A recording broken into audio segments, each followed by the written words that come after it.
y a quelque chose qu'on n'apprend pas à l'école, que la société même ne t'apprend pas au quotidien, mais que tu découvres plus tard dans des livres, c'est comprendre tes émotions et savoir comment est-ce que tu les utilises au quotidien. Et un mot que je n'aime pas, c'est gérer ses émotions. Parce que si tout de suite je crie dans le micro, je fais « Ah !» Désolé si c'est trop fort là-bas. Tu as plusieurs types d'émotions. Tu peux ressentir certaines du dégoût, certaines de la surprise, d'autres de la colère. Mais pourquoi il crie dans mes oreilles? J'avais les écouteurs à fond. Tu n'as pas contrôlé tes émotions. Elles ont été automatiques et spontanées. Par contre, il y a une autre chose que tu peux faire avec tes émotions qui te sera beaucoup plus utile. Dans cet épisode de podcast aujourd'hui, on va comprendre qu'est-ce que sont les émotions et comment est-ce que tu arrives à les manager au quotidien. Pas juste les gérer, les dominer, les contrôler, les refouler. Parce que beaucoup de personnes refoulent leurs émotions. On va faire un exercice beaucoup plus important. Utiliser ces émotions pour qu'elles te permettent d'améliorer ta vie. Combien de personnes déjà ne comprennent pas c'est quoi une émotion? Disent qu'ils ont des émotions négatives. Il n'y a pas d'émotions négatives. C'est pas parce que la joie est la seule, entre guillemets, une des seules émotions agréables que je vais vouloir juste vivre la joie et refouler tout le reste. La colère est utile, la peur est utile, la tristesse est utile, la mélancolie est utile. Toutes ces émotions ont leur utilité, mais on ne nous a pas appris comment les utiliser à notre avantage. Et tu verras aussi que les émotions sont puissantes. Chacune a leur rôle, etc. Et c'est ce qu'on va voir dans cet épisode de podcast aujourd'hui. Donc, les émotions que tu refoules ne disparaissent pas. Ça, c'est un élément déjà avec lequel on va commencer. Elles deviennent dormantes, c'est-à-dire elles sont là dans le secret, tranquilles. Hein? C'est comme quelqu'un de rancunier. Quand tu lui as fait du mal aujourd'hui, il ne te dit rien. Il te dit non, tout va bien. Mais il a commencé à préparer son plan pour te rendre. D'autres disent la vengeance est un plat qui se mange froid. Eux, la vengeance est un plat qui se mange congelé. Comme chez Picard. À moins 15 degrés. Mais ils vont te le rendre. Mais les émotions, c'est la même chose. Tu vas les refouler. Elles disent ok, très bien. On va trouver un espace en toi, dans ton corps, dans ton subconscient, dans qui tu es, et on va rester là tranquille. Jusqu'au jour où ça va éclater. Et quand ça éclate avec une violence inouïe, avec quelque chose que toi-même tu ne peux pas maîtriser. Et donc aujourd'hui, on va comprendre le mécanisme autour des émotions, on va comprendre pourquoi tu pleures, pourquoi tu arrêtes de te blâmer, comment arrêter de se battre contre soi-même quand il s'agit de ces émotions. Au cours des 4-5 dernières années, pour avoir échangé avec des centaines et des centaines de personnes, je peux te dire que 9 personnes sur 10 au minimum ont un problème avec leurs émotions. Elles diabolisent les émotions pour certaines. Elles ne comprennent pas le rôle des émotions. Et donc, cet épisode va aider toute personne qui a besoin de comprendre ce qui se passe à l'intérieur d'elle quand il s'agit des émotions. On va commencer avec une erreur que tout le monde fait. Les gens pensent que traiter une émotion, c'est juste en parler. Tu prends un coaching, tu vas avoir un psy, tu t'assois avec tes amis, hein, prenez un petit KFC, prenez de quoi manger et vous allez parler juste de vos émotions. Ça a une utilité de parler de ses émotions. Quand on met des mots dessus, c'est très bien. Maintenant, il y a l'histoire d'un psychiatre qui racontait quelque chose avec son patient. Chaque semaine, il y a le patient qui venait le voir en thérapie. Le patient était dans la dépression. Chaque semaine, le psychiatre l'écoute. Chaque semaine, le psychiatre pose des questions, de très bonnes questions. Ok? La personne dit de bonnes choses. Et pendant 6 mois, on est à la même étape de parler. Parler juste ne règle pas les problèmes profonds que tu as. Ça peut libérer un certain temps. Mais en fait, tu verras que chaque fois que tu as des problèmes, tu veux juste parler pour te libérer, parler pour te libérer, parler pour te libérer. Très bien. Mais jusqu'à quand tu vas faire ça? C'est une étape. OK? Maintenant, le psychiatre a posé une question à son client, enfin à son patient, pardon, ce jour-là, et lui a demandé, est-ce que ça t'aide? Le patient a répondu, je ne sais pas. Je pensais que c'était ce qu'on était censé faire. Juste parler des émotions, parler de mes traumas, parler de mes blessures. 6 mois après, tout ce qui a changé, ben, c'est la facture qu'il a donnée à son psychiatre, hein, le patient. S'il fait 50 € par consultation, à raison d'une consultation par semaine, ça fait 200 € par mois. 6 mois après, ça fait 1200 €. Donc, OK, tu as dépensé 1200 € pour parler. C'est très bien. Mais c'est quoi la suite? Qu'est-ce que tu fais après avoir parlé de ce que tu ressens, avoir parlé de tes émotions? Aujourd'hui, on va travailler dessus. Parce qu'en réalité, parler de tes émotions, tu n'es pas en train de traiter, bien de dealer avec tes émotions, tu es simplement en train de raconter tes émotions. C'est pas la même chose. Donc, raconter ses émotions a un rôle. Maintenant, dealer avec ses émotions, faire un processus pour comprendre ce que l'émotion va me permettre de faire ou de ne pas faire, ça c'est un autre exercice. Ce n'est pas la même chose. Parler d'une émotion sans la ressentir réellement, c'est comme décrire un incendie sans l'éteindre. Quand tu vois un incendie, tu vas éteindre l'incendie, non? Tu n'es pas juste en train, oh, la maison brûle. Oui, on sait que la maison brûle. Mais il faut aller éteindre le feu. Il faut aller éteindre l'incendie. Et parler juste de tes émotions, parler juste de ce que tu ressens, c'est comme regarder un incendie, décrire l'incendie et ne pas prendre l'extincteur ou bien de l'eau, le canadair, etc. pour aller éteindre l'incendie. Donc, tu es devenu expert dans le fait de décrire ce que tu as ressenti, mais tu n'as pas traité ce que tu as ressenti. C'est deux choses totalement différentes. Il y a des gens comme ça, tu les connais, ils savent te décrire en profondeur. Oui, quand elle m'a envoyé ce message, je me suis senti tellement mal et j'avais envie de ne plus sortir de chez moi. Je voulais rester sur la couverture. Très bien. On fait quoi maintenant? Il y a des gens qui savent t'expliquer en profondeur tout ce qu'ils ressentent. Et ils maîtrisent l'art de raconter ce qu'ils ressentent. Maintenant, on fait quoi? C'est quoi la suite? C'est toujours ça ma question à chaque fois. OK, on fait quoi? C'est comme si moi je te raconte les fois où j'ai perdu mon père, à chaque fois je te raconte, je te dis, voilà comment j'ai souffert, voilà comment ça m'a fait mal. OK, on en fait quoi ensuite? Tu as vécu tous ces éléments traumatisants, tu as vécu toutes ces difficultés, maintenant on en fait quoi? Pas juste raconter, on en fait quoi? Traiter une émotion, ce n'est pas juste l'expliquer, c'est la laisser remonter à la surface, ce que beaucoup de gens évitent, et lui demander: «Qu'est-ce qu'elle veut me dire?» Tu ressens de la colère, tu ressens de la tristesse, tu ressens de la peur. Qu'est-ce que cette émotion veut te dire? En fait, moi, les émotions, je les vois. Si j'avais des chaises autour de cette table et des personnes, les émotions, c'est comme des personnes qui sont dans ta vie et qui veulent te donner des informations. Tu veux lancer un projet et puis tu as peur. Même si tu lances le projet et que tu n'as pas dealé avec la peur, elle sera là, en train de dormir tranquillement, attendant son prochain moment pour revenir. Traiter l'émotion de la peur en ce moment par rapport à ce projet, de lui demander, OK, qu'est-ce que tu veux me dire? Et c'est ce qu'on va voir aujourd'hui dans cet épisode. Qu'est-ce qui se passe dans ton cerveau par rapport à tes émotions? Un peu de science, OK? Pas pour que tu deviennes scientifique. Lorsque tu ressens une émotion, il y a un mécanisme. Lorsqu'une émotion surgit, il y a un mécanisme. Bon, il y a plusieurs mécanismes, mais on va simplifier, on va dire il y a un mécanisme. Il y a une partie dans ton cerveau qui s'appelle l'amygdale. On peut dire que ça ressemble un peu à des amandes, hein, dans ton cerveau. En tout cas, c'est un endroit qui est le centre de survie. C'est un endroit où tu ressens la peur, l'anxiété, la menace, etc. À l'époque, normalement, quand on avait peur, hein, c'était parce que un prédateur te voyait, hein, et tu allais être son petit déjeuner, son repas. J'aime beaucoup ce proverbe de Rigobert Song, qui est un ancien joueur du Cameroun et un entraîneur. Ce proverbe me fait rire à chaque fois, mais il est plein de sagesse et de vérité. Il dit ceci: celui qui a vu le lion ne court pas de la même manière que celui que le lion a vu. Si tu vois un lion et que le lion ne t'a pas vu, tu es tranquille. Tu peux t'enfuir, faire ton chemin et tout. Mais lorsque le lion te regarde, hein, il te regarde à 12h10 sous un soleil d'été et qu'il te voit là comme ça dans son champ de vision, tu ne vas pas courir de la même manière. Parce que lorsque le lion te voit, tu es son petit déjeuner, tu es son goûter, tu es son dîner ou son souper, peu importe. Mais quand toi tu vois le lion de loin, bon, tu peux encore t'enfuir. Et donc, la même chose ne va pas se passer dans l'amygdale en fonction de la perspective que tu as par rapport au lion. Et pour certains, le lion en question, c'est une émotion. Pour certains, le lion en question, c'est un livre à écrire, c'est une vidéo à faire, c'est un email à envoyer, c'est un appel à faire. Quelque chose de terrifiant, de terrorisant pour eux ou pour elles. Mais cette sensation de terreur que tu ressens, ça se passe dans l'amygdale. OK? Et puis à côté de l'amygdale, il y a ce qu'on appelle l'hippocampe. C'est là où il va avoir la mémoire, il va avoir l'apprentissage en fonction des situations que tu as, où ça va stocker des éléments également. Donc, amygdale et hippocampe travaillent main dans la main. Ce sont deux parties qui sont connectées. Quand tu ressens une émotion forte, l'amygdale, elle envoie un signal à l'hippocampe. Et puis l'hippocampe dit, OK, j'enregistre. Maintenant, quand tu as enregistré, tu as juste enregistré. Et tu peux très bien expliquer tout ce que tu as enregistré. Mais il ne suffit pas juste d'enregistrer ce qui s'est passé. Il faut maintenant aller le traiter. Donc, une seule expérience traumatisante, OK, peut changer une personne pendant des années. Ça, encore une fois, c'est de la biologie. J'ai parlé des croyances limitantes. Là aussi, on peut revenir sur les éléments des croyances limitantes. C'est la même chose qui se passe.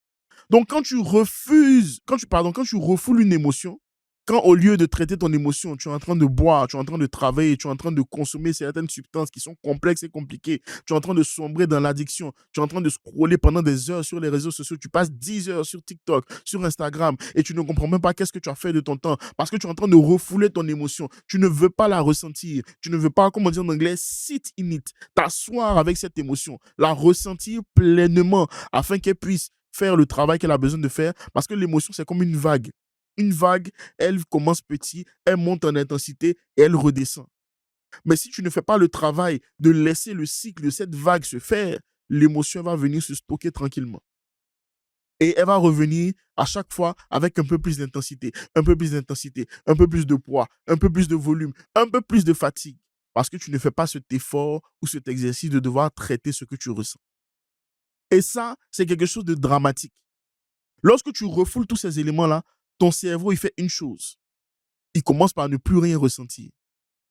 Parce que, comme j'ai dit, il faut te laisser le temps de ressentir l'émotion pour qu'elle puisse faire son travail, entre guillemets, te donner toutes les informations qu'elle a besoin de te donner et partir vivre sa vie, entre guillemets, vivre sa vie. Parce que tu auras toujours des émotions, tu es un être humain. Tu es un être humain, tu auras toujours des émotions. Un être humain qui n'a pas d'émotions, c'est peut-être dans les films ou dans les jeux vidéo, je ne sais pas, mais tu es un être humain. Tu vas toujours ressentir quelque chose. Mais le problème, c'est que quand tu refoules une émotion ou bien certains types d'émotions pendant trop longtemps, plusieurs fois, tu ne vas plus la ressentir. Et maintenant, l'amygdale, elle fait quoi? Elle continue de tourner. C'est comme un logiciel en fond sur ton ordinateur. Quand je prends mon ordinateur ici, j'ai plusieurs logiciels qui tournent en fond. J'ai le navigateur, j'ai un logiciel qui fait une mise à jour, j'ai Telegram, j'ai WhatsApp, j'ai un autre navigateur qui est ouvert. Ce sont des logiciels qui tournent en fond. Et donc, ces logiciels-là, si je ne les ferme pas, ils vont continuer de tourner. Et l'amygdale, elle fait la même chose. Tu ne ressens plus la douleur, mais ton cerveau lui stocke l'information. Il dit à l'hippocampe, allez, enregistre-moi ces éléments-là. Donc, en réalité, si on va un peu plus en profondeur sur ce sujet ici, tu dois comprendre que, ça je le dis pour toutes les personnes que j'ai pu avoir en coaching, etc., arrête de refouler tes émotions. Je sais que c'est dur. Je sais qu'on est dans une société où, voilà, on ne doit pas pleurer, on ne doit pas montrer ce qu'on ressent, etc., etc. Tu peux juste faire ça dans le confort de ta maison. Je ne te dis pas d'aller, je sais pas moi, crier dès que tu as envie de crier, etc. Non, il y a le savoir-vivre aussi. Mais en fait, tu dois comprendre que tes émotions peuvent être tes meilleurs alliés ou tes pires ennemis. Ça ne va dépendre que de toi. Après, tu pourras chercher sur l'amygdale, sur l'hippocampe, mais je voulais te donner ça. Moi, dans mon cas, j'ai beaucoup refoulé le deuil, toutes les émotions associées au deuil, pendant longtemps, parce que je me suis dit, ouais, il faut juste avancer, hein, tu es un homme, ne pleure pas, tu as perdu tes parents, sois fort, sois fort, sois fort. Mais jusqu'à quand? Tu es fort jusqu'à quand? Tu es fort ou tu es fort jusqu'à quand? La première fois, je me suis autorisé vraiment à pleurer parce que j'avais perdu mon père, c'était il y a 3 ans. C'était mon anniversaire et j'étais vraiment triste de ne pas avoir mes parents ce jour-là. Je crois que j'ai pleuré pendant 1 heure. Mais en fait, c'était pas juste des pleurs de tristesse, c'était comme si c'était des pleurs de quelque chose qui devait sortir depuis des années. Parce que j'étais toujours le gars fort, le gars qui raconte la perte de ses parents, qui ne verse pas de larmes, etc. Mais j'avais mal ce jour-là. Je m'étais dit, mais c'était injuste. Par exemple, quand j'ai perdu mes parents, parce qu'à l'époque, hein, j'étais le, entre guillemets, le bon chrétien, c'est la volonté de Dieu, etc. Mais je refoulais le fait que j'étais en colère contre Dieu. On me parle d'un Dieu qui est amour, d'un Dieu qui aime. Bon, je n'ai pas demandé à naître, je nais, je perds mon père. Je nais, je ne grandis pas avec ma mère, je perds ma mère. Mais je n'ai pas demandé à venir sur terre. Pourquoi tu me fais naître et puis tu me fais perdre mes parents? C'est comment le boss? Je ne comprends pas. Est-ce qu'il y a un problème entre toi et moi? Mais pendant des années, j'ai refoulé le fait que j'avais cette colère-là à l'intérieur de moi. Et parfois, cette colère pouvait me faire que j'étais quelqu'un de lunatique un peu. Heureux le matin, un mood totalement différent dans quelques heures. Mais ça m'a pris des années avant de devoir accepter ça, avant de devoir faire sortir ça au fur et à mesure. Jusqu'au moment où je me suis dit, mais en fait, la colère, elle est là pour me faire prendre conscience que je faisais face à une forme d'injustice. Et je devais accepter que j'avais la colère, que j'avais ce sentiment d'injustice et que c'était normal. Je suis un être humain. Toutes les émotions que tu ressens sont légitimes. Ça ne veut pas dire que tu dois agir sur la base de toutes ces émotions, c'est juste qu'elles sont légitimes. Tu as le droit de ressentir ce que tu ressens. C'est lié à ton histoire, lié à ton passé, lié à ton vécu. Il y a plein de choses que tu ressens et c'est totalement OK. Moi, je ne vais pas te dire de ne pas ressentir ce que tu ressens, c'est impossible. Mais il faut que tu acceptes que ce que tu ressens est là également pour te donner des informations, pour te permettre de grandir, pour te permettre d'évoluer, pour te permettre d'avancer. Parce que tout ce que tu refoules, à un moment donné, va te retenir prisonnier, prisonnière. Et donc, j'ai dû faire ce pas-là de me dire, mais en fait, ce que tu as vécu n'est pas facile. C'est pas facile de perdre ton père à 12 ans. C'est pas facile de perdre sa mère ensuite en 2011. C'est pas facile de pas grandir avec sa mère. C'est pas facile. Il ne faudrait pas qu'on se dise que c'est facile. Non. Perdre son père ou sa mère quand tu es beaucoup plus âgé, tu as déjà accompli ta vie, tu as tes enfants, ils ont vu leurs petits-enfants, parfois même ils ont des arrière-petits-enfants. C'est pas la même intensité que quand tu les perds aussitôt. Les 2 sont légitimes, hein. Il y a pas une douleur qui est plus grande que l'autre, non. Je dis juste que la violence, tu ne la vis pas de la même manière. Après, ça dépend aussi des contextes, ça dépend aussi si, voilà, tes parents sont partis d'une manière violente et cetera. Tout ça entre en jeu. Mais ce que tu ressens, c'est ce que tu ressens. Et les émotions s'accumulent comment? C'est ce qu'on va voir maintenant. Je vais te parler de la bataille contre ces émotions. Il y a des gens qui se battent contre leurs émotions au quotidien, mais qui perdent la guerre face aux émotions. Et ça, je l'ai illustré comme ça, j'ai appelé ça l'homme qui gagne chaque bataille contre ses émotions, mais qui perd la guerre contre ses émotions. Donc, imagine, tu as 18 ans, tout va bien dans ta vie, et puis quelque chose de difficile arrive. OK? Et généralement, qu'est-ce qu'on dit aux gens? Passe à autre chose. Tu peux le surmonter, etc. Très bien, tu passes à autre chose. Tu continues d'évoluer, de fonctionner dans ta vie, d'avoir des projets, de faire tout ça, etc. Très bien. Hein? Tu vas arriver à un moment où tu auras une autre épreuve.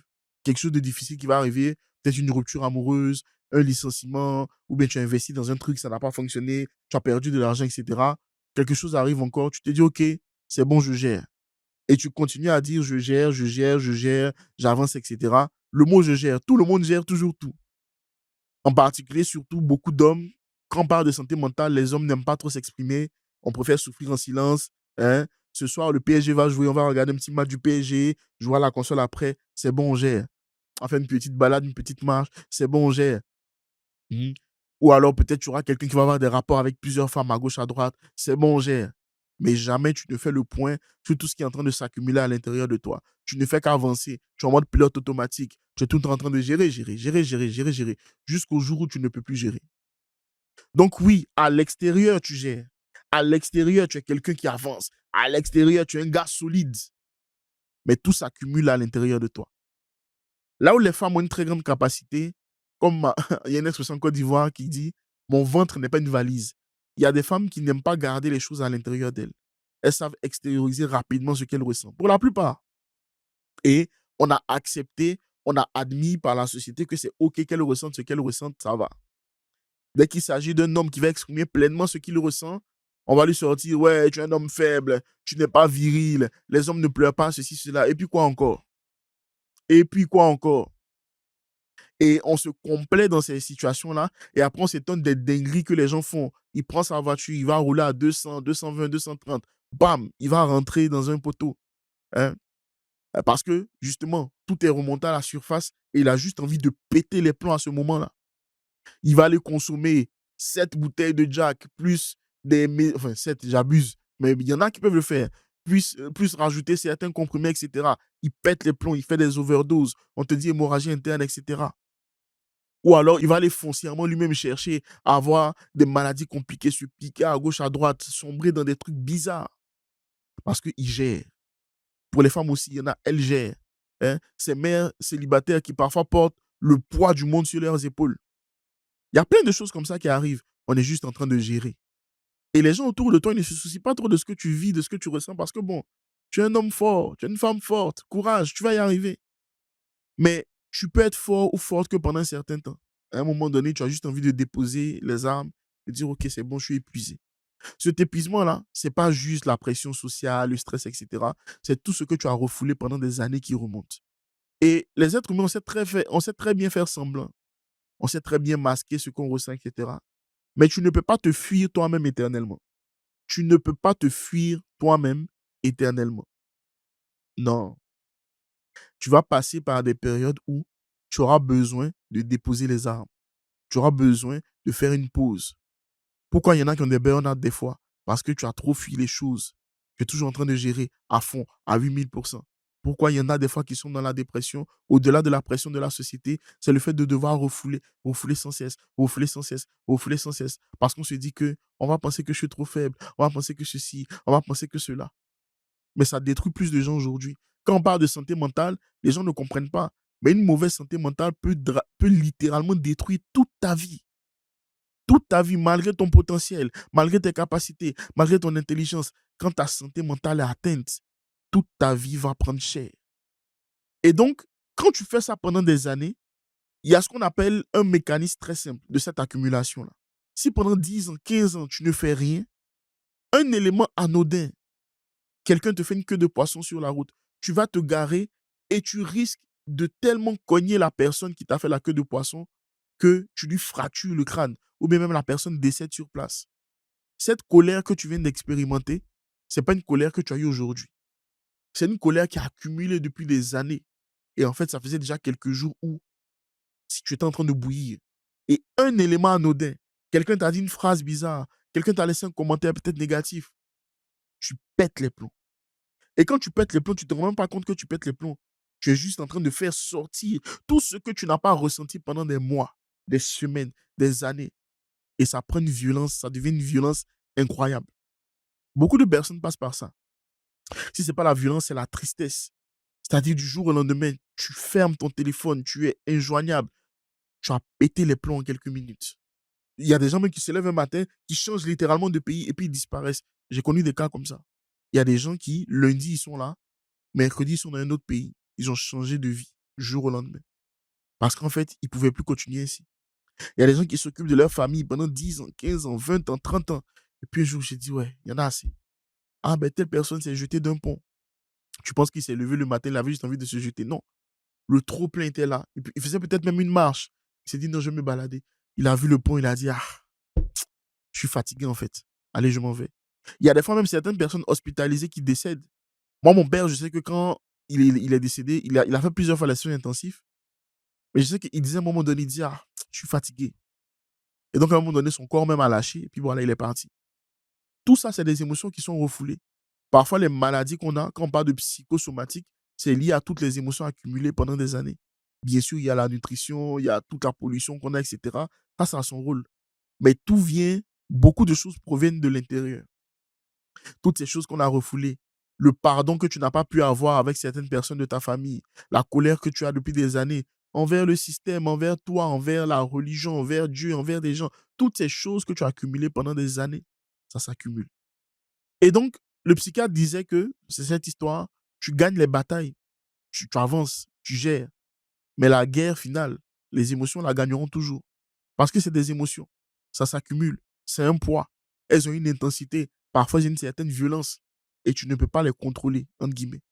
Tu ne peux pas contrôler tes émotions, mais tu peux contrôler ta réaction aux émotions. Si et seulement si, tu apprends à les ressentir, tu apprends à les voir en face. Tu apprends à leur dire, OK, asseyez-vous là, la peur prend ta place, la colère prend ta place, la tristesse prend ta place. Qu'est-ce que vous avez à me dire? Qu'est-ce que je vais apprendre de ce que vous voulez me faire ressentir? Je ressens de la colère, c'est pourquoi? Je ressens de la peur, c'est pourquoi? Je ressens de la tristesse, c'est pourquoi? Il y a différents types d'émotions. Tu peux aller sur Google, la roue des émotions, tu tapes. Il y a différents types d'émotions que tu vas ressentir au quotidien. Et chacune de ces émotions a un rôle bien précis. Chacune de ces émotions est importante pour toi. Par exemple, quand je prends la colère, il y a un sous-groupe. Dans la colère, il y a quoi? Il y a l'irritabilité. L'irritabilité, ça peut être par exemple quelqu'un qui a une attitude qui te dérange. C'est une forme de colère. Il y a la frustration. C'était quoi? Tu avais une attente par rapport à quelque chose et tu t'es lancé, tu as fait le projet, tu t'es donné au maximum et tu es frustré du résultat que tu as eu. Donc, quand tu prends par exemple la roue des émotions, il y a 6 grandes émotions principales et ensuite il y a différents sous-groupes. Il y a la joie, la colère, le dégoût, le mépris, la peur et j'en ai oublié une dernière. Mais ces 6 grands groupes d'émotions, il y a des sous-émotions derrière ou bien d'autres types d'émotions que tu peux avoir derrière. Chacune t'apprend quelque chose. Chaque émotion t'apprend quelque chose. Par exemple, la peur, elle est là pour t'éviter de mourir. À la base, la peur, c'est ça. Chaque fois que tu fais quelque chose d'important, de significatif, la peur va venir te dire, tu es en danger. Est-ce que tu es sûr que tu veux le faire? Si tu t'assois, à part le danger de mort, très souvent, et auquel on n'est pas forcément tout le temps exposé, souvent, en fait, la peur, elle est là pour te protéger de l'humiliation, du rejet, de l'échec, etc. Donc, quand la peur survient, tu ne vas pas baisser la peur, tu ne vas pas tuer la peur, elle sera toujours là. Ton rôle est de lui demander qu'est-ce que tu as envie de me dire? Qu'est-ce que tu veux me dire là? Ah, je vais m'exposer en faisant un contenu. Hein? Mon contenu va flop. Je vais peut-être dépenser de l'argent dans un studio de podcast et personne ne va regarder. Oui, c'est possible. Mais est-ce que parce que c'est possible de faire ça, je ne vais quand même pas me lancer? Toutes les personnes qui ont commencé des projets significatifs ont commencé de manière insignifiante. Ont commencé parfois dans l'anonymat. Ont commencé parfois sans résultat. Ça ne les a pas empêchés de continuer jusqu'à aujourd'hui. Ça ne les a pas empêchés de persévérer jusqu'à aujourd'hui. Aujourd'hui, je peux te faire une vidéo dans un épisode de podcast. Mais il y a des moments dans ma vie où j'avais même pas un téléphone de qualité pour filmer. Mais je filmais quand même à cette époque avec ce téléphone que j'avais. J'avais un Honor à l'époque. Un Honor, il était bleu. Hein? Quand j'ai commencé la création de contenu, les prémices, j'avais un Samsung Galaxy S3, le téléphone blanc là. Pour ceux qui se souviennent un peu de c'était quoi comme Samsung. C'était le premier téléphone qu'on avait avec lesquels on commençait à faire quelques petites photos, des vidéos un peu floues, bizarres là. À l'époque, je crois qu'il y avait 8 gigas de mémoire, si j'ai bonne mémoire. 8 gigas d'espace de stockage, c'était déjà énorme. Il y avait le BlackBerry Bold 9900, on avait BBM à l'époque, hein, qui est peut-être l'équivalent de WhatsApp maintenant, si on veut dire. Mais tous à cette époque, on commençait avec ce qu'on avait. Je me souviens, mes premiers sons, quand je partais au studio, quand je faisais du rap, pour moi, je pensais que j'étais Rick Ross à l'époque. D'ailleurs, pour la petite histoire, quand tu écoutais mes sons à l'époque, tu entendais un peu de Rick Ross parce que je voulais ressembler à Rick Ross. OK? Bon, j'ai eu que le ventre de Rick Ross, j'ai pas eu la barbe. Bon, ça, tu vois, chacun son combat. D'accord? Mais à l'époque, quand on faisait le rap, les studios, on économisait pour aller dans un studio. Tu vois? Donc, il y a des fois, tu faisais le studio au mois de janvier, tu économisais, tu revenais peut-être en février ou en mars parce qu'il fallait payer le studio. Voilà. Mais aujourd'hui, je sais que si je veux reprendre la musique, par exemple, je peux payer plusieurs séances studio d'affilée. Ce qui n'était pas le cas pendant un moment de ma vie. Hein. Il y a des moments où j'avais même pas 30 euros. Je me souviens, dimanche, j'avais besoin de 30 euros pour acheter la bouteille de lait de mon fils. J'avais pas. Donc, j'ai dû solliciter des gens à l'église à l'époque où j'étais. Ouais, donne-moi 10 euros, 10 euros, je paye le lait de mon fils et tout. Et les gens te prennent de haut. Mais ce sentiment-là, je me suis dit, plus jamais, je n'aurai pas d'argent pour acheter le lait ou bien quelque chose pour mes enfants. Ça m'a donné de la motivation ce jour-là. Donc, cette frustration de ce jour, le mépris de ce jour, l'humiliation de ce jour m'a fait prendre conscience que je ne peux pas être un père de famille et puis ne pas avoir d'argent pour acheter du lait pour mes enfants ou acheter des vêtements pour mes enfants. Ça a été une source de motivation. Donc, l'émotion traitée m'a donné de la motivation, m'a donné du recul et m'a permis de prendre mes responsabilités. Non, je ne vais pas faire pitié. Désolé. Donc, ça, c'est ce que l'émotion te permet de faire. Pourquoi ta volonté seule ne suffit pas qu'il s'agit de traiter tes émotions? Très souvent, on te parle d'habitude, de discipline, de volonté, etc. Travaille dur sur toi-même. Hein? David Goggins, stay hard. Tu écoutes des vidéos de motivation sur TikTok tous les jours avec des musiques profondes. Hein? Tu vois du Michael B. Jordan, Creed. Très bien, ça aide. Mais tes émotions, elles s'en foutent de tout ça. Elles sont là, tapis dans l'ombre, bien regarde. Elles disent, OK, quand tu finiras tes vidéos de motivation, on va venir. Parce que même si tu écoutes 10 heures de motivation avant de sortir de chez toi, tu auras quand même peur. Tu auras peut-être peur de parler en public. Tu auras peut-être peur de passer à l'action. Tu auras peut-être peur de lancer ton projet. Ça fait partie de la nature humaine.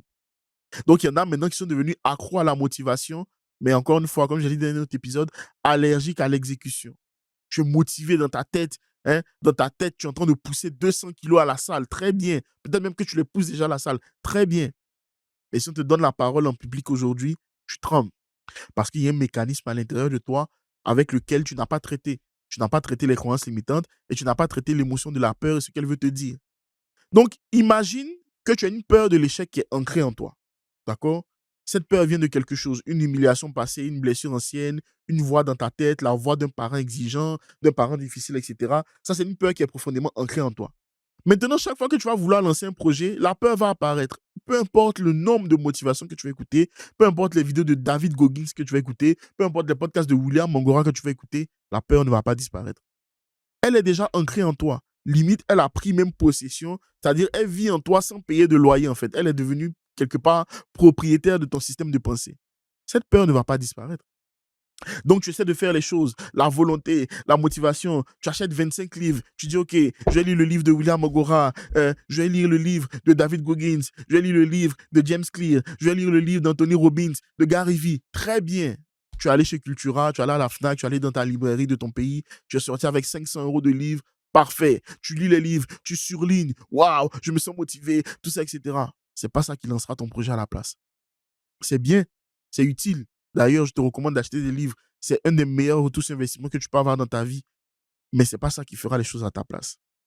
Donc, tu vas dire quoi? Tu manques de discipline. Tu vas te dire que j'ai besoin de nouvelles applications. Je vais utiliser Habitica, je vais utiliser Strike, je vais utiliser des applications de productivité. Tu vas aller regarder des vidéos de productivité sur YouTube. Tu dis non, j'ai besoin de discipline. Ah ben, je vais lire Atomic Habits ou bien Un rien peut changer un tout de James Clear. Je vais faire mon système complet en 7 étapes pour avoir ma discipline, etc. C'est juste la peur qui est déguisée derrière d'autres raisons que tu te donnes. Donc, la peur, elle devient maintenant caméléon. Ah, tu as voulu la volonté. Ok, tu as lu des livres, très bien. On va maintenant rentrer par le manque de discipline. Ensuite, ça va te transformer en perfectionnisme. Plein de choses que tu vas devoir faire avant même de te lancer. Ah non, mais quand je regarde les vidéos de William, ah, mais il est allé dans un studio de podcast. Mais moi, j'ai pas de studio de podcast. J'ai pas de lampe, j'ai pas de fleurs, j'ai pas de practical light, je connais pas tous les termes qu'il utilise. J'ai pas le micro qu'il a, je peux pas me lancer. Faux. Tu peux te lancer juste avec ton téléphone. Quand tu regardes mes vidéos TikTok, pourquoi je les fais dans la voiture? Parce que c'est simple. J'ai pas le temps comme toi, mais je prends mon téléphone, je filme et basta. J'ai mon petit micro là qui est dans la voiture, mais quand sans micro, tu filmes aussi, ça passe. Donc en fait, en réalité, tu dois comprendre une chose. Plus tu avances vers la réalisation de tes objectifs, plus tu as peur. Je ne sais pas pour toi, mais si moi j'étais dans ce studio de podcast, si je vais le lancer par exemple, quand tu veux lancer, tu as peur. J'ai organisé un événement à Paris qui s'appelle la Journée du créateur authentique. J'ai payé la salle, j'ai payé le billet, j'ai payé l'hôtel. Je me suis dit, je lance maintenant les inscriptions. Et si personne ne vient? Il y avait 23 places. Et si personne ne vient? Jour 1, je fais la promo. Les gens ne s'inscrivent pas. Jour 2, ils ne s'inscrivent pas. Il a commencé à avoir des inscriptions vers le jour 5, 6. 2 inscrits. Je me suis dit, waouh, les gens ont payé. Ça coûtait 222 €. 2 inscrits. Ensuite, 3, 4, 5, 6, 7, 8, jusqu'au moment où on dépasse les 23. À un moment même, il y a des personnes qui m'ont demandé de pouvoir venir. Il n'y avait plus de place. J'ai dit non, on ne peut plus. Il n'y a plus de place et tout. Ça faisait peur de devoir se dire, je quitte mon confort toulousain. Je prends un risque. Je vais aller à Paris. Je vais organiser un événement sur place à Paris. Et des gens vont devoir venir. Parce que ce n'est pas parce que j'ai beaucoup d'abonnés que les gens viendront à mes événements. Hein. Ça, il faut te libérer de cette pression. Hein. Si tu as un business, par exemple, ce n'est pas le nombre d'abonnés qui fait tes clients. Hein. Ça, il faut laisser ça de côté. Oui, ils ont 1 million d'abonnés. Tu peux avoir 1 million d'abonnés, 0 client, ça ne te sert à rien. Donc, quand tu as un business, mieux vaut avoir 500 abonnés, mais 5 000 clients, plutôt que d'avoir 5 000 ou 50 000 abonnés et 0 client. Ou bien choisir tes priorités, tes combats. Donc, je me suis dit, waouh, les gens sont venus. Je voulais même lancer une deuxième en mai, mais j'ai dû décaler parce que j'ai des empêchements personnels. Il y avait déjà 5-6 personnes qui étaient en attente. Ils attendaient que je lance la deuxième édition et qui allaient venir. D'autres de la première édition étaient prêts à revenir aussi. Je me suis dit, waouh, ça fait peur de se lancer. Mais la seule manière de contrecarrer la peur, c'est d'agir malgré elle. En fait, la peur, ce n'est pas un pistolet qu'on te met là et puis on te dit, tu ne le feras pas. La peur, c'est une voix qui te suggère de ne pas faire les choses. La peur, c'est une voix qui te dit ne fais pas, tu prends un risque. Attention, on va te juger, on va te combattre. Attention, attention, attention. La peur fait ça. Mais c'est des voix. Est-ce que quand quelqu'un te dit, imaginons tu as faim, quelqu'un te dit ne mange pas, alors qu'on t'a servi ton plat, tu vas quand même pas manger parce que quelqu'un t'a dit ne mange pas? Non, tu as faim, tu vas manger. Parce que tu sais que tu as besoin de manger, tu as besoin d'énergie, tu as besoin de force, etc. La peur, c'est la même chose. C'est une voix qui est comme un peu externe, ou bien tu l'entends comme ça dans un coin, voilà, elle te chuchote à l'oreille, mais tu n'es pas obligé de lui obéir.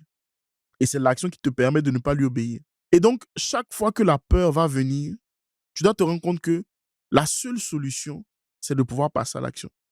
La volonté, la discipline, tout ça, ça ne change pas ton programme. Parce que la volonté, la discipline, la motivation, tous ces éléments-là, à un moment donné, ça s'épuise. Parce que ça demande de la ressource.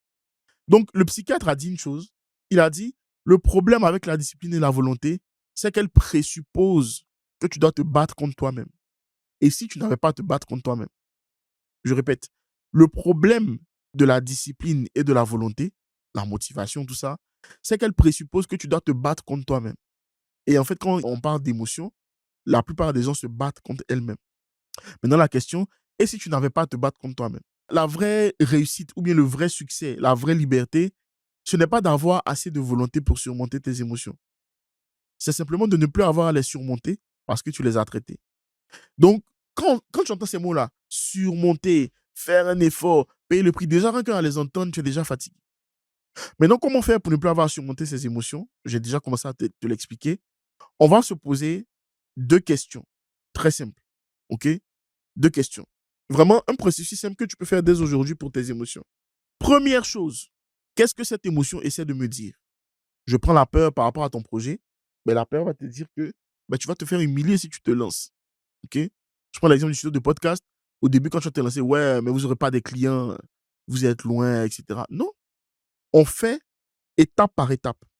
C'est peut-être mieux pour nous d'être ici, d'avoir plus de clients ici, et c'est OK. Ouais, mais les studios de podcast, ça marche pas. Ça, c'est quelqu'un déjà qui a arrêté de rêver, mais qui n'a pas de rêve, qui veut te faire croire que toi, tu ne dois pas rêver. Bref, ça, c'est un autre sujet. Donc, les émotions ont toujours quelque chose à te dire. Ce n'est peut-être pas toujours très clair, toujours pas très carré, mais elles ont quelque chose à te dire. Les émotions ne sont pas intelligentes. Elles ne font pas d'analyse sophistiquée, profonde. Hein. Elles n'utilisent pas Claude, ChatGPT, DeepSeek pour aller en profondeur sur toutes les choses dont tu as besoin. Elles sont juste là. C'est comme un sixième sens, c'est comme une forme d'intuition. Elles captent des signaux que ton cerveau n'a pas encore captés et puis elles envoient les signaux de façon brute. Tu verras que les émotions, c'est brut parfois. Hein? Est-ce que tu peux contrôler la manière dont tu es joyeux? Non, tu es juste joyeux parce que tu as reçu une très bonne nouvelle. Voilà, chacun sa manière d'exprimer sa joie, chacun sa manière d'exprimer sa colère, sa tristesse, etc. Quand tu ressens quelque chose d'inconfortable, juste les quelques secondes qui suivent, pose-toi la question, qu'est-ce que cette émotion essaie de me dire? Voilà pourquoi je t'ai dit au début, il n'y a pas d'émotions négatives ou positives. Il y a des émotions agréables et désagréables. Toutes les émotions ont leur rôle. Parce que quand tu dis directement émotion négative, naturellement, tu vas la refouler parce que c'est négatif. Toutes les émotions sont utiles. Pose-toi la question, première question, qu'est-ce que cette émotion essaie de me dire? Ça n'a pas besoin d'être vrai ou faux. C'est juste une piste de réflexion. Ok? C'est une information brute. Ah, la peur veut me protéger. La colère, pourquoi je suis en colère? Ah, mais c'est parce qu'il m'a parlé comme ça. Pourquoi le fait qu'il m'ait parlé comme ça me met en colère? Et là, je commence à creuser petit à petit. Donc ça, c'est ce que l'émotion veut te dire. Et deuxième question, qu'est-ce que cette émotion veut me faire faire? L'émotion en question, qu'est-ce qu'elle veut te faire faire? Et ça, c'est hyper important pour la suite parce que ça te permet de te libérer de la pression. Les émotions créent des impulsions. La colère veut que tu donnes des coups de poing. La joie elle veut que tu ailles vider ton compte en banque parce que tu es tellement content que tu vas acheter 7 bouteilles de champagne. Tu veux boire 2 Veuve Clicquot, 3 Ruinart, 5 Nicolas Feuillade, etc. Non, chill, ok? Parce que souvent, les gens, on voit juste les émotions désagréables. Ouais, la colère, c'est pas bon et tout. Mais la joie peut te faire péter les plombs aussi. Ouais, je suis en jour aujourd'hui. Ah, j'ai reçu mon salaire. Ok, très bien. Allez, je vais m'acheter 2 MacBook. 2 500 € fini. Oui, tu allais acheter 2 Mac et c'est fini, tu n'as plus de sous. Parce que tu étais tellement joyeux et te voilà maintenant, tu passes de la joie à l'inquiétude, à l'anxiété. Parce que tu viens de faire une décision dingue. Parce que tu étais tellement joyeux que tu n'as pas calculé. Boum, paiement sans contact. Et puis voilà, Apple Pay, c'est bon. Non, calme. Identifier une impulsion ne veut pas dire que tu vas céder à l'impulsion. Ça veut juste que tu identifies l'impulsion. Et en fait, l'avantage, quand tu identifies l'impulsion, quand tu demandes à l'émotion ce qu'elle veut te dire et ce qu'elle veut te faire faire, tu as beaucoup plus de recul. Tu as une impulsion, tu as envie de taper la personne. Vu que tu t'es déjà posé la question, qu'est-ce que l'émotion essaie de te dire, l'impulsion sera beaucoup plus faible en termes de puissance. En fait, en réalité, l'impulsion, vu que c'est quelque chose de très spontané, souvent aussi, l'action qui est suivie par l'impulsion n'a pas forcément un résultat qui te plaît. C'est un résultat qui est brut, qui est intense, mais ce n'est pas forcément un résultat qui va te plaire ou bien te permettre d'avancer. Donc, le psychiatre, il disait, alors le psychiatre, tu auras remarqué, hein, il est imaginaire, mais c'est pour cadrer l'histoire.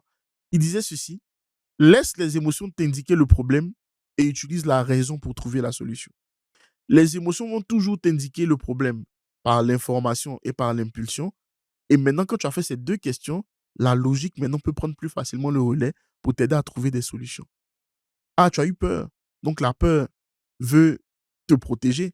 La peur veut t'empêcher de publier ton contenu, de lancer ton projet. Ok, j'ai noté ça sur un bout de papier. Maintenant, je fais quoi? Mais ce projet, je veux le lancer parce que mon podcast, je sais qu'il va parler à des personnes, je sais qu'il va aider des personnes. Et je me suis donné 2 ans pour faire le podcast. Je vais quand même l'enregistrer. Tu as toujours peur. Tu as toujours cette peur qui se manifeste. Mais tu agis quand même parce que tu n'es pas esclave et prisonnier de cette peur. Et donc, ces deux questions vont t'aider. Plus tu vas faire ça régulièrement, plus les émotions vont cesser d'être tes ennemis. Elles vont devenir maintenant des informatrices. Elles vont devenir maintenant des personnes qui vont te donner des informations et toi, tu vas commencer à décider. En faisant ça régulièrement, tu ne seras plus esclave de tes émotions. Tu vas devenir maintenant un partenaire avec tes émotions. Parce que quand je vois les émotions, c'est de la sensibilité. Ce n'est pas forcément de la logique. C'est rarement même de la logique. La logique vient après, quand tu t'es posé ces deux questions. Donc ça peut parler au créateur de contenu. Si tu as peur du jugement, tu doutes, tout ça, etc. Tout ça, ça va t'aider dans tes relations personnelles, dans ta relation avec toi-même, dans ta relation avec les autres, surtout dans le business. Si tu fais le business avec les émotions, c'est compliqué. Tu arrives à réfléchir avec beaucoup plus de logique, beaucoup plus de calme et de recul. Bien sûr, ça ne fait pas tout, mais je t'ai donné des pistes. Je t'ai donné des pistes très solides pour que tu arrêtes de refouler tes émotions et que tu puisses les utiliser maintenant comme des alliés pour toi-même. Partage cet épisode avec une personne. Prends soin de toi et on se retrouve au prochain épisode. Ciao!